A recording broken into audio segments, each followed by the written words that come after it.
अधिक माहितीसाठी जाऊया नवी दिल्लीला आपले प्रतिनिधी प्रमोद जगताप आपल्या सोबत आहेत। प्रमोद, संदीप, यापूर्वी ईडीनं खरं तर अरविंद केजरीवाल दिल्लीचे मुख्यमंत्री यांना 9 समन्स पाठवले होते, मात्र एकाही समन्सला केजरीवाल हजर राहिले नव्हते। या समन्सच्या विरोधात अरविंद केजरीवाल यांनी दिल्ली हायकोर्टामध्ये धाव घेतलेली होती आणि दिल्ली हायकोर्टाने देखील आज त्यांचा अटकेपासून संरक्षण देण्यापासून नकार दिलेला होता। त्यामुळे केजरीवाल यांना हा खूप मोठा झटका मानला जात होता। त्यानंतर अरविंद केजरीवाल यांच्यावरती ईडीच्या अटकेची टांगती तलवार जी आहे ती उभी राहिली होती आणि त्यानंतरची आताची सगळ्यात मोठी घडामोडी असं म्हणावं लागेल। काही वेळापूर्वी ईडीचं पथक जे आहे ते दिल्लीचे मुख्यमंत्री अरविंद केजरीवाल यांच्या घरी दाखल झालेलं आहे आणि ईडीकडून अरविंद केजरीवाल यांची चौकशी केली जाणार आहे। दिल्ली दारू घोटाळ्या प्रकरणी यापूर्वीच आपल्याला माहिती आहे की राज्यसभेचे खासदार संजय सिंग असतील किंवा दिल्लीचे माजी उपमुख्यमंत्री यांना देखील ईडीने अटक केलेली होती आणि त्यानंतर आता ईडीकडून अरविंद केजरीवाल हे निशाण्यावरती आहेत।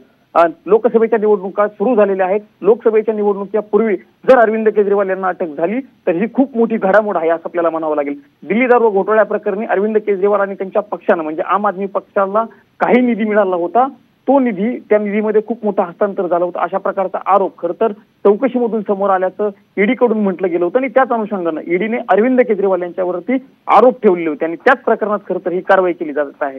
मागच्या काही दिवसांपूर्वी आपल्याला माहिती आहे की झारखंडचे मुख्यमंत्री हेमंत सोरेन यांना देखील ईडीने अटक केली होती आणि त्यानंतर आज दिल्लीचे मुख्यमंत्री अरविंद केजरीवाल यांच्या दारावरती ईडीचं पथक पोहोचलेलं आहे। त्यामुळे केजरीवाल यांना अटक होते का हे बघणं महत्त्वाचं असणार आहे। संदीप, अगदी प्रमोद, या सगळ्याचे अपडेट तुमच्याकडून जाणून घेत राहणार आहोत। तुर्तास धन्यवाद दिलेल्या सविस्तर माहितीबद्दल।